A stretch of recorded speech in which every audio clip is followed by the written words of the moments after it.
Está começando mais um Direito Desportivo em Debate, um programa produzido pelo Unifiel, Centro Universitário Fiel, em parceria com o Instituto Ibero-Americano de Direito Desportivo. Antes de eu apresentar o nosso entrevistado, tenho alguns recadinhos aqui para dar. Primeiro, nós recebemos um e-mail, através do site do nosso programa e também do site da TV Justiça, da doutora Sheila Altoff DK, que é professora na Universidade no Rio de Janeiro e também na Universidade Cândido Mendes, Universidade da cidade do Rio de Janeiro. Ela lançou no último dia 16 de maio o livro Direito Processual Desportivo, foi lá na livraria Renovar. E primeiro vou tentar agendar com a professora Sheila para que venha aqui ao nosso programa, né? Mas de antemão, eu vou passar aqui embaixo para vocês o e-mail da professora, sadecate@ifm.com.br. Quem tiver interesse em conhecer o trabalho da professora Sheila, Direito Processual Desportivo. Creio que é uma obra única, uma obra importante.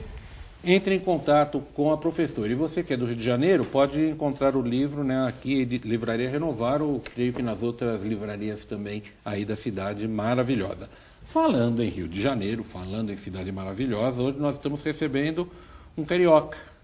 O professor Martinho Neves Miranda, que é advogado, ele deu o currículo dele aqui, eu vou resumir, porque senão tem fazer dois programas, Martinho. Um para ler teu currículo e outro para a gente falar sobre o nosso assunto aqui. O Martinho, ele é ex-procurador do BNDES, é procurador do município do Rio de Janeiro, é mestre em Direito Desportivo, advogado especializado em Direito Desportivo também, consultor jurídico, membro da Comissão de Esportes e Lazer da OAB Rio de Janeiro, até nos últimos dias 26 e 27 organizou, em maio, né, um belo de um evento lá na nossa OAB, na seção RJ, eu tive a alegria de participar.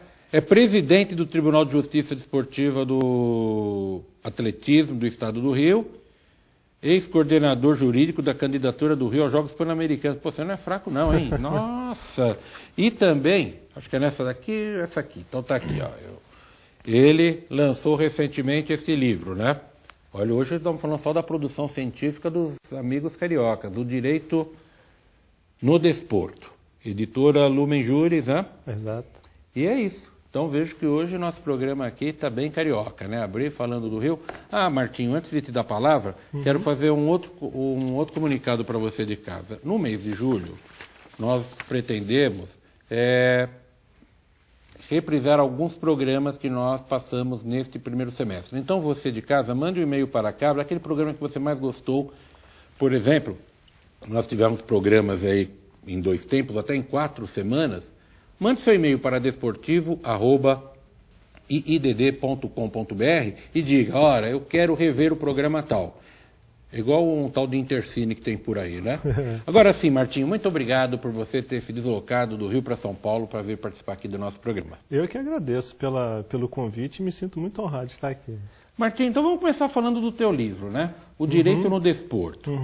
Como é que surgiu esse livro? Como é que surgiu esse trabalho? Ele foi fruto do mestrado que eu desenvolvi e eu resolvi escolher esse tema para a dissertação de mestrado exatamente por força do trabalho que eu estava desenvolvendo na prefeitura, coordenando juridicamente a candidatura do Rio ao PAN. E nesse processo da candidatura, eu mesmo me fiz muitas perguntas e não encontrava essas respostas em livros. Olha que interessante. Dada a escassez de livros em direito desportivo que nós ainda temos no Brasil. Então eu mesmo resolvi, num ato de um pouco de insanidade, né?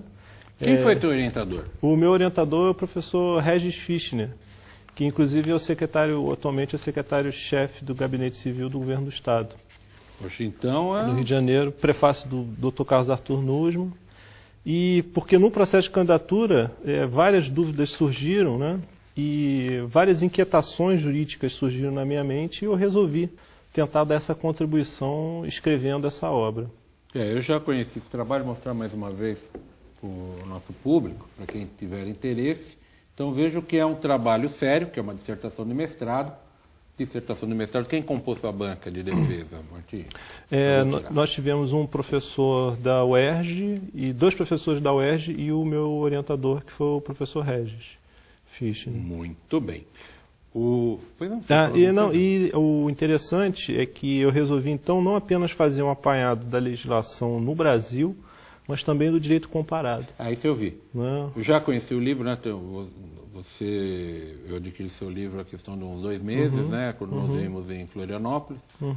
E tem um capítulo vasto aqui do direito comparado, que começa com a Argentina e vai embora, Isso, né? Portugal, Espanha, França, Holanda, Estados Unidos. E um histórico da legislação brasileira.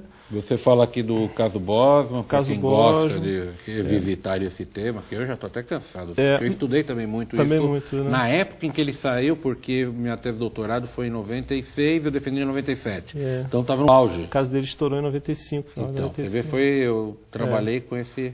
A rigor, o caso Bosman foi só para ilustrar uma tentativa que eu empreendi de dividir as competências entre Estado e federações em matéria do desporto, que estão sempre em litígio. Né? Nós vamos falar sobre tudo isso, mas antes eu quero tratar de um outro assunto, que não estava nem pautado. Conversando antes de iniciar o programa, falei com o Martinho, que na semana passada nós tivemos aqui um convidado, você se lembra, o Patrick, que falou sobre o prejuízo que causa a marca, Nike no caso, aquele fato, né?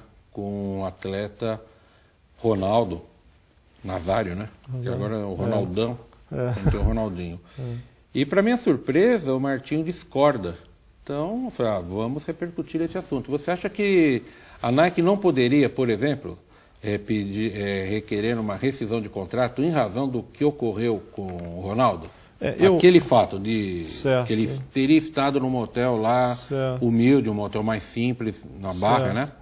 Na Barra do Ju, com 3 travestis. Isso daí não seria motivo para a Nike rescindir o contrato? Mesmo ela tendo, segundo foi narrado aqui, um prejuízo de milhões de euros, porque ninguém está comprando, ou estaria comprando as camisas com o nome Ronaldinho nas costas? Eu não discutiria a questão do prejuízo percebido pela empresa. Eu discutiria do ponto de vista jurídico, já que existem algumas prerrogativas que nos são dadas que não podem ser retiradas por contrato. Né? Um acordo, ele por mais amplo que seja, ele não pode frustrar o direito fundamental do indivíduo a ter uma liberdade que a Constituição assegura. Então, eu penso que o que aconteceu com esse atleta, e você tem outros casos que o patrocinador poderia enquadrar nessa cláusula genérica de rescisão unilateral, e que leva aí a um mar de muita subjetividade, um mar não muito claro, muito pelo contrário, um mar turvo. Porque o que seria uma conduta socialmente inadequada do atleta? Esse caso, Ronaldinho, é do Ronaldo. Pois é, o do Ronaldo a gente poderia enquadrar na Constituição como uma opção sexual do atleta. Né? E se você for na Constituição da República, ela veda a discriminação de todo gênero, inclusive a sexual. Então, quando a Constituição, que é a lei maior do país, ela garante a liberdade sexual e veda a discriminação com base nessa liberdade sexual que é feita, será que eu, através de um contrato que está obrigatoriamente subordinado a essa Constituição, será que eu posso prever isso em contrato contrariamente à Constituição? E aí também, não apenas de discriminação sexual, o que seria isso? Essa conduta socialmente inadequada? Você se filiar a um partido de extrema-direita ou de extrema-esquerda? Você professar uma fé religiosa? Você participar da marcha da maconha, por exemplo? Bom, e aí? Isso é uma conduta socialmente... E a liberdade de expressão? Mas se alguém está fazendo propaganda de um produto ligado à saúde, à plena saúde, participar de uma marcha em favor da maconha não seria... Eu acho que o fato de você ter um contrato que você cede a sua imagem para determinado anúncio, não quer dizer que você fica tolhido de exercer direitos constitucionalmente assegurados. Sob pena de, através do contrato do patrocínio, você ter um autêntico Big Brother jurídico. Ou seja, o patrocinado ele vai poder fazer aquilo que o patrocinador disser que ele o faça. o que é muito diferente de um país democrático que você tem prerrogativas que não podem ser retiradas nem mesmo pelo próprio Estado, quanto mais um contratante. É bem interessante, porque você veja, no direito do trabalho nós temos a incontinência de conduta no artigo 482. Eu estava pensando nisso também.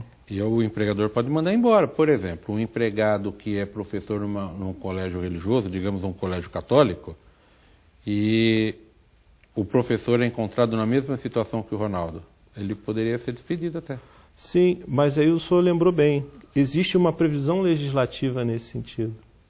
E não contratual. Não contratual. O contrato de patrocínio, que não é regulado no direito brasileiro, você não tem uma regulamentação específica, e você não tem nenhuma cláusula no direito brasileiro que permita, muito pelo contrário.